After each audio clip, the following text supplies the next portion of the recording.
네, 내일부터 추석 연휴가 시작되는데요. 이 친지들끼리 오랜만에 모이는 자리를 이 청소년이나 20대, 30대 젊은이들은 피하고 싶다는 경우가 많다고 하는데요. 이 어르신들이 반에서 몇 등을 하니, 결혼은 또 언제 하니, 이런 질문을 던지기 때문에 오히려 이런 자리가 부담이나 상처로 느껴지기 때문입니다. 네, 동분서주 오늘은 YTN이 추석 연휴를 맞아 준비한 기획 시리즈 이런 말 마음 아파요에 대해서 사회부 김승환 기자와 함께 이야기 나눠보도록 하겠습니다. 자, 김 기자 어서 오십시오. 요즘 10대 청소년이나 이 20대 젊은이들 보면 참 안타까운 것 같습니다. 이 사회에 대해서 뭔가 좀 희망을 가져봐야 되는데 상황이 그렇지 않고 현실이 녹록치 않다 보니까 그런데 그래서 뭐 모든 걸 포기하고 싶다고 하는데 이번에 특별히 이 시리즈를 준비하게 된 기획 의도가 뭔지요? 네, 저희는 그 젊은 사람들이 듣기 싫어하는 말을 통해서 일명 N포 세대의 단상을 통해 2015년 대한민국의 모습을 보여주려고 했습니다. N포 세대라는 말은 모든 거를 다 포기한 세대라는 뜻인데요. 아마 3포 세대, 연애, 출산, 결혼을 포기했다는 말은 들어보셨을 겁니다. 네. 그 이후에도 여기에 그 대인관계와 내 집 마련을 추가해서 5포 세대, 여기에 또 희망과 꿈이 추가돼서 7포 세대라는 말이 있는데요. 아마 예전에는 그 빠르게 성장하면서 기회가 많았기 때문에 좀 달랐지만 요즘에는 또 저성장 세대라고 불리잖아요. 그래서 젊은이들이 굉장히 힘들다라는 말을 하고 있기 때문에 일부에게만 기회가 주어지는 상황입니다. 그래서 네. 이게 개인 선택의 문제가 아니라 사회에서는 이미 결정되어 있는 구조적인 문제다라고 보고 있습니다. 또 개인 능력보다는 개인이 가진 배경이 더 중요해지는 상황인데요. 아마 금수저 물고 태어났다, 은수저 물고 태어났다는 말도 들어보셨을 텐데 네. 요즘에는 아무것도 가진 게 없다. 나는 흙수저다라는 말이 네. 있습니다. 그래서 흙수저. 자신이 가진 배경이 굉장히 부족하다라는 말을 사람들이 많이 하고 있습니다. 네. 그렇다 보니까 이제 명절이 부담스럽고 꺼려진다 이런 얘기 아니겠습니까? 아까 질문에도 뭐 반에서 몇 등 하니 이런 건 왜 물어보는지는 모르겠습니다만 아무튼 반에서 몇 등 하니 뭐 결혼 언제 하니 이런 좀 부담스러운 말들을 조사해봤다고요?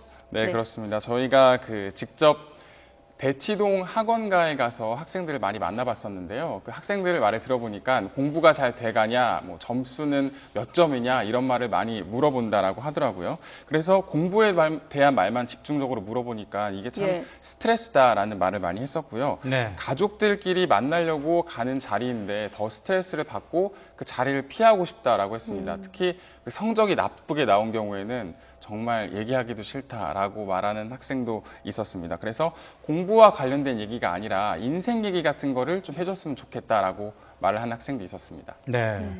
김 기자가 이 대치동 학원가에 가서 이 학생들한테 좀 물어봤다고 하는데 사실은 이제 대치동 학원가만 하더라도 좀 꿈이 있는 학생들이 몰리는 곳 아니겠습니까? 그쵸. 또 다른데 뭐 강북이라든지 이런 데 가서 좀 젊은 학생들을 만나봤으면 하고 싶고요. 자, 그리고 이렇게 10대 학생 말고 20대나 30대 젊은이들이 이런 추석 연휴 자리에 이 친지나 가족들로부터 듣기 싫은 말이 또 있다면서요? 네, 그 엄청난 입시 경쟁을 뚫고 학교에 입학하더라도 그 다음에는 취업이라는 큰 문이 닥치고 있죠. 저도 취업을 못하고 있을 때 참 이런 질문을 많이 들었었는데 이제는 안 들으세요? 네, 그러면? 요즘은 안 듣습니다. 그래서 취업은 했니? 요즘 또 뭐하니? 누구는 어디 대기업 갔다더라 라고 같이 근황을 묻는 게 좀 가장 힘들었다고 그 사람들이 말을 했고요. 그래서 친척들이 모인 자리를 피하기도 하는 사람도 있었습니다. 그래서 그런 문제가 또 있었고 이렇게 네. 어렵게 또 취업을 한 다음엔 또 듣는 말이 있습니다. 제가 요즘에 듣는 말인데요. 결혼은 또 언제 할 거니? 뭐 언제 하실 거예요?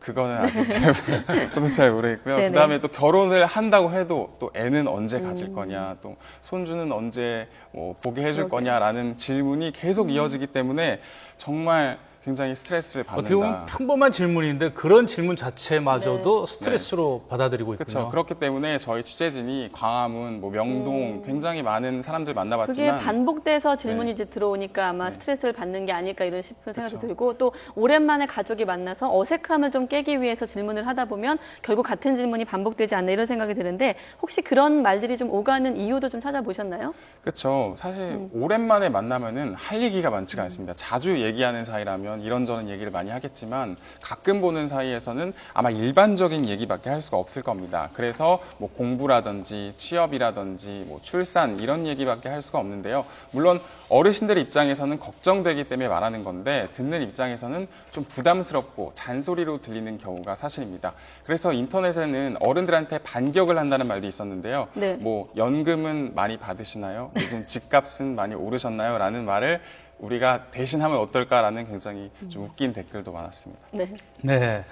이 모든 가족이 모이는 이 추석 연휴라든지 설 연휴 기간에 이런 자리를 기피하고 있는 이 청소년들, 젊은이들이 참 많은데 그렇게 된 상황에 대해서는 우리 기성세대들도 많은 이 책임을 느껴야 될 것 같습니다. 네, 지금까지 사회부 김승환 기자였습니다. 수고했습니다.